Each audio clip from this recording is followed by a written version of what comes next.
So, gawa naman tayo ng RIS.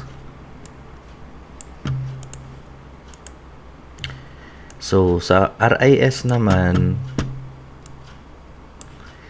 paglagay natin ng date, automatic na yung RIS number natin. Then, pili lang kayo. So, edit. Select lang kayo. Pwede kayo mag-type kung ano yung gusto nyong ibigay or yung AI gawa natin ng RIS. Okay? Tapos, lagyan natin kanina. Ano ba yung laptop ba yung kanina? Sa RIS pala, pag hindi na pagkatapos kasi yung magawa ng IAR, kailangan yung submit yon sa accounting. Kailangan nilang i-verify yon doon sa module nila. Pag hindi nila na-verify yon, hindi rin yon mag-a-appear dito sa mga item na pwede nyong gawan ng RIS. Okay? Tapos, di ba kanina yung isang item na nilagyan natin ng serial number. Kung ano yung nilagyan natin ng serial number, mag-a-appear yon dito. Ito pala yung kanina SEP 72.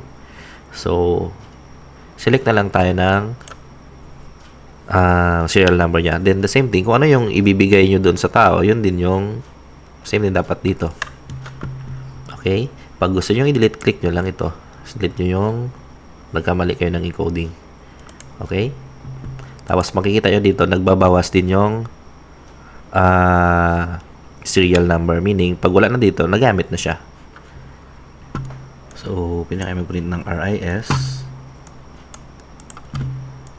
ng ICS. As long meron tayong SIM expandable sa item na ginawa natin ng RIS, pwede tayo magkapag-print ng ICS natin. So, minsan, nagkakamali ng gawa yung sa supply, even though na SIM expandable yung item, ginagawa nilang commonly supply. So, malalaman mo yun pag SIM expandable yung ng item na nakalagay dito, pero yung code niya is COS, meaning natag niya as commonly used supply. So, hindi ka makakapag-print ng ICS nun. So, kailangan balik ka muna doon sa item, palitan mo siya ng account code ng SEP or SIM expandable. SIM expandable office equipment ba siya or SIM expandable IT equipment para makapag-print ka ng ICS. The same thing, pag mayroong PPE dito, makakapag-print ka ng PAR. And then, pinaka-importante dito is ilagay nyo kung sino yung tatanggap, receive by, kasi magiging ledger nyo to, and then kung saang office siya station, then yung date. Kailangan natin yung office kasi nga para magkaroon tayo ng report na per office. Like for example, sa accounting office, ilang yung equipment doon. So, malalaman lang natin yun if itatag natin yung mga equipment so, kung saan office sila nakalagay.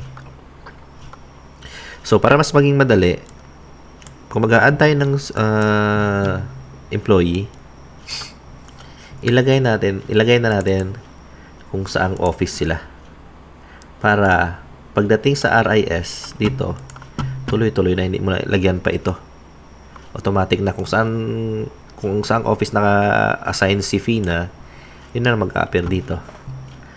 Kunwari, blanco to.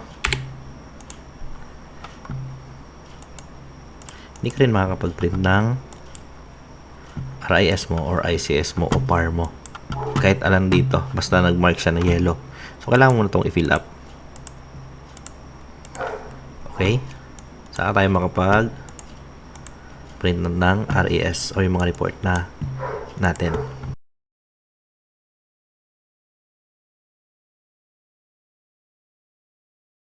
Pwede rin tayo pala gumawa ng RIS based sa particular na delivery. Sample ito. Pag naglagay tayo ng filter dyan, kung ano lang yung delivery or na verified na IAR sa transaction na to, yun lang lalabas sa drop down mo. Okay, para mas madali, para hindi tayo palaging search ng item. Okay?